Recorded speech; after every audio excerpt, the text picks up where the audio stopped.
What you mean you don't know Pana? She's dope. What you mean? What you mean?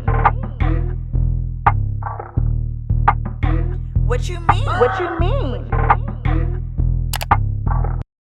What is poppin' YouTube? Welcome back to my channel. It's your girl DOPEaxxPANA, and today I'm super excited to bring such a highly requested video. In this video today, I'm going to show you guys how you can get your knotless box braids all the same size, and there are so many tips and tricks to help you guys do this. I'm going to start off by showing you guys my prepping method because honestly it does start in how you prep the hair, and I know that a lot of people have many different methods. I'm going to show you the method that I use, and you can kind of apply it to a hair rack or a magic hand or whatever technique that you guys use. So I'm gonna start off by separating my hair. I am using my own braiding hair line, the Dope Collection. You guys can purchase this on my website, which I'll link in the description section for you guys, DOPEaxxPANA.com. To complete one client's head, it's gonna require 2 packs of hair. I'm gonna use a total of 4 bundles to complete this look.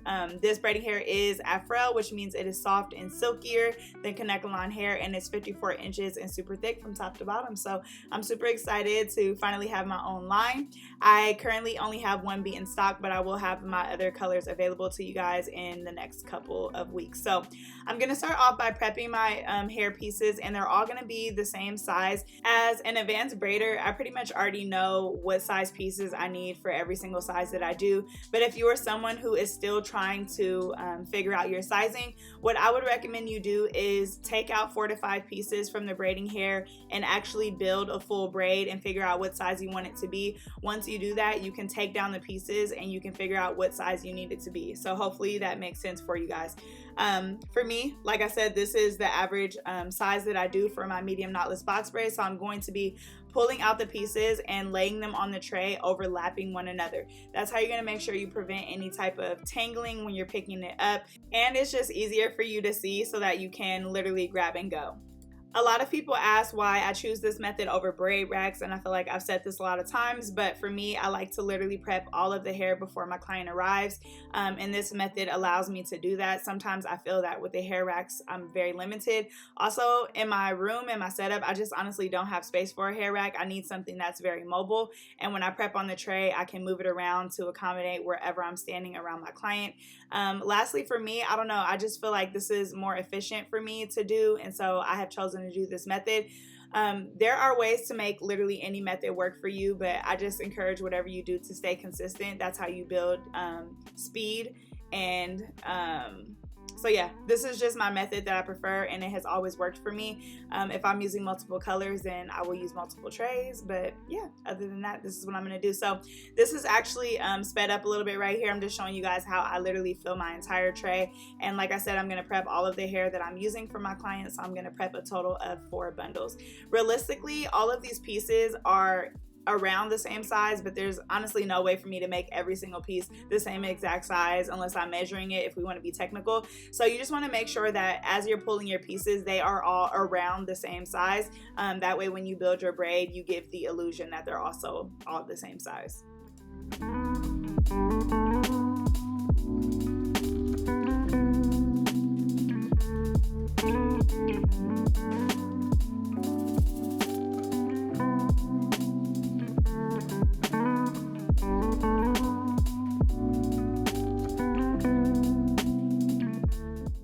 Alright guys, so here we have my beautiful client. The hair is already prepped and ready for her.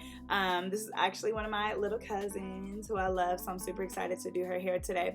I am going to be using the Dope Collection braid band, which you guys can also purchase on my website to hold my product. If you guys want more videos about products and all that type of stuff there, let me know in the comment section down below, and maybe I can do a knotless box braid series. So for her hair, guys, I started off by doing a very, very basic pre-part, which means I'm going to part her hair from ear to ear and down the middle, and then I'm gonna part off the nape of the neck, okay?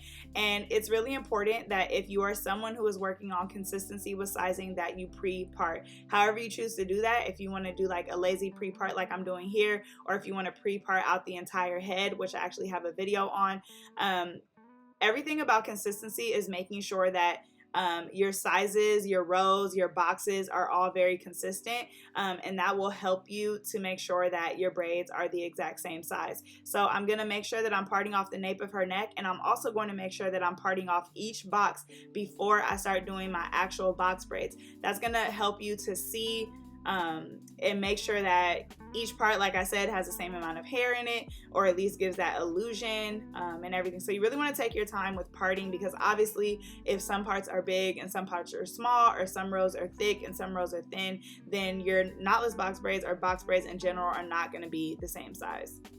Alright guys, so the first knotless box braid that you do is going to be a guide braid, okay? So if you guys went to cosmetology school and you know that when you go to approach a haircut, you have your guide, you want to think of this first knotless box braid as being your guide. And I like to start in the middle, because typically when you start on the ends of this first row, like sometimes those braids are a little bit smaller or their hair is not as thick right there. So I like to start in the middle for my guide braid, and basically this is going to determine how big the rest of my box braids are going to be. So I'm going to build this braid, and typically if I have a new client, or if you don't necessarily have a sizing chart or something like that, you can actually let your client check this braid out in the mirror and make sure that it's as thick as they want it to be, and as long as they want it to be, because like I said, you're going to base all the rest of your braids off of this one, so you just want to kind of make sure they give it a go. If you're someone who is like me, I literally have a size chart, and my braids are pretty consistent. I literally do the same thing on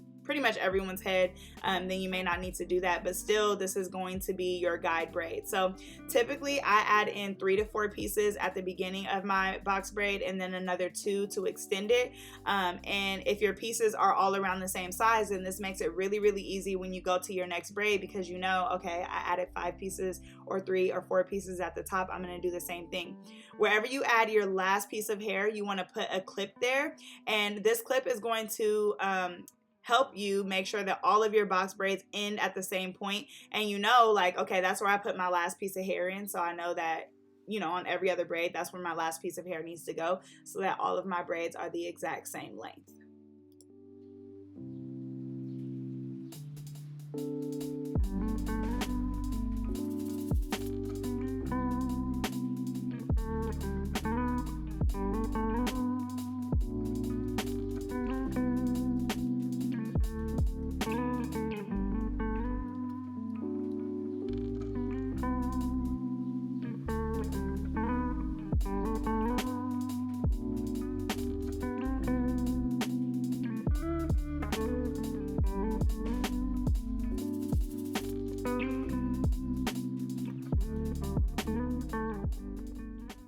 And since we're talking about consistency in this video, I do want to say that I love to braid all of my braids down to the very tippity tip.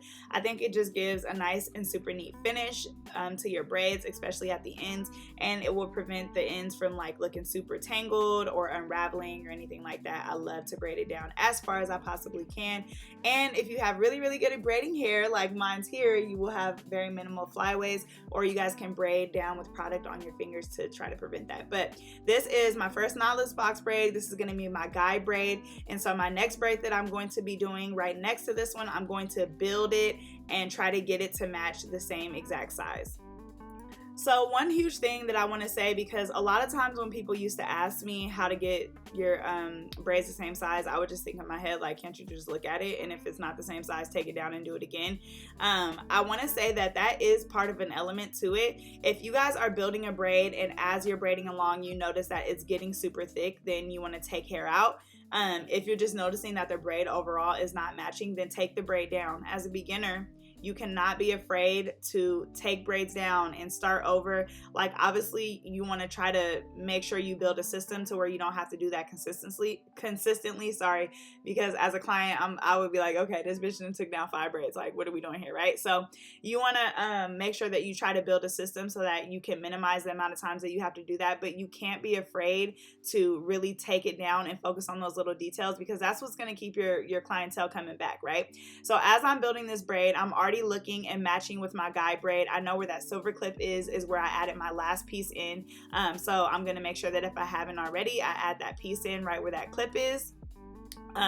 And it doesn't necessarily have to be precisely right there, but you want to make sure that it's around the same area. Now, if I'm looking at these two braids side by side, they look like they're pretty much the same size, right? So we're good to go. We can keep going and braiding down. If I were to look at these braids and I could notice that one was like super bigger than the other, then I would take it down. Now, again, you want to give the illusion that all of your braids are the same exact size, because honestly, there's no way that every single braid on everybody's head is the same exact size, because honestly, we're not weighing out each piece of braiding hair that we're putting on, right? That would just be ridiculous. But you want to give the illusion that it is the same size, meaning that if it's like a tad teeny bit bigger, then that's not a big deal. But if you could noticeably see that like I have one super huge braid and one super small braid, then you want to take it down. Typically, if you pull out your pieces and they are all similar in size, then your braids will be all very similar in size. Now, if you're pulling your pieces and one piece is super thick and one piece is super thin, then that's when you're going to get an inconsistent box braid. But I'm going to keep doing the same thing to this entire row, and I'm going to keep matching it to that first braid that I did.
Alright, so this is my first row. It is completed, and you guys can see that all of these braids look similar in size. I am going to leave that silver clip there because obviously as you work your way up the head, you're going to have to start extending those braids in order for them to still finish at the same length. And so that clip is going to actually help me extend my braids when I get to the top of my client's head. But these all look like they're the same size, which is awesome and great. We can move up to the next row. Now, as you move up to your client's head, obviously you don't have to compare every single braid to that first braid because realistically we just built all of these braids and they're the same size, right? So now you don't have to refer back to that first guide, but you can use any other braid around the braid that you're doing to be your guide. Hopefully that wasn't too confusing, but it should make sense. So as you are building your braids going up your client's head, then you want to compare them to the ones that you did before. If it looks too big or too small, then you guys just take it out and redo it.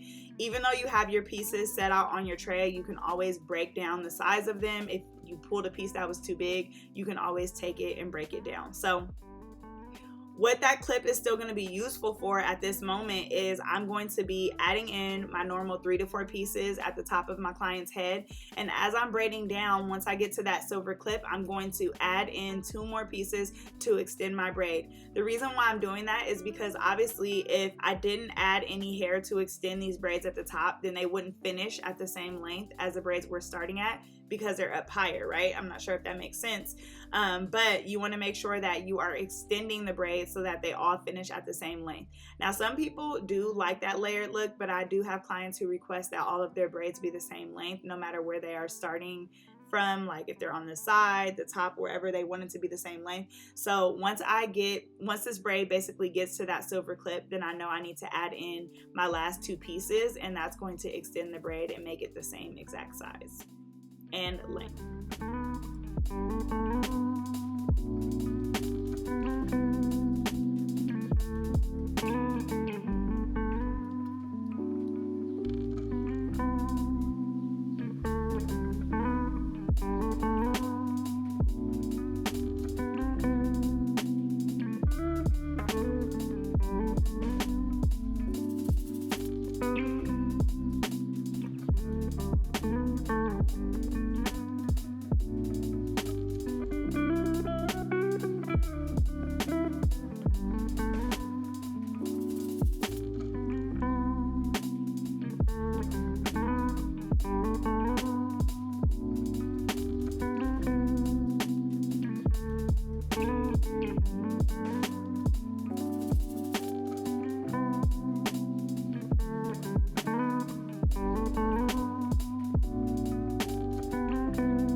So here I'm just showing you guys how neat it looks when you braid it all the way down to the end. And guys, you can definitely notice a difference when you dip your client's hair. I feel like the ends last and hold up a lot longer when you braid it all the way down. I'm also going to show you guys how all of these braids are the same length, which is our goal, right? So wherever the braids are laying on your client's head, they still finish at the same point just from using that guide braid where you put the clip.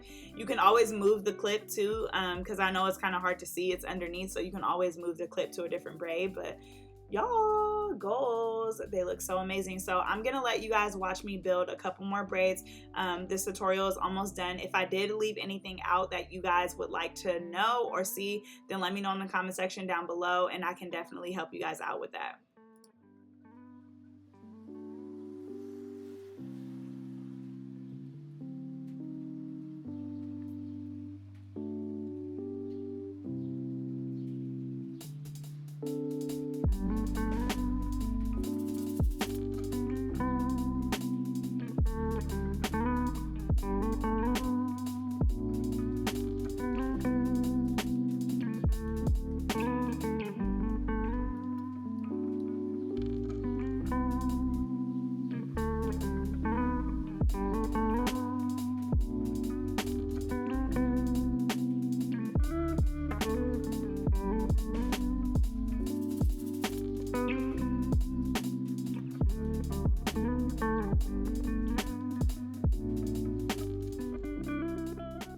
Guys, so here is the finished look. Nice, clean, and consistent knotless box braids. These are my medium size, like I said before. I really hope that I answered all of the questions that you guys have in this video. This is probably one of my most highly requested videos. And if you guys want more knotless box braid tips, let me know in the comment section down below.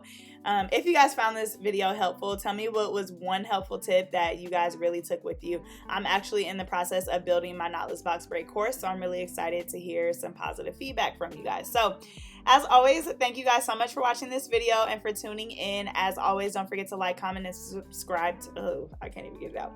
Don't forget to like, comment, and subscribe to my channel. And as always, guys, I will catch you in my next video.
What you mean you don't know Pana? She's dope.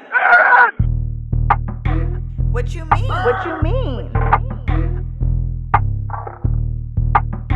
What you mean? What you mean?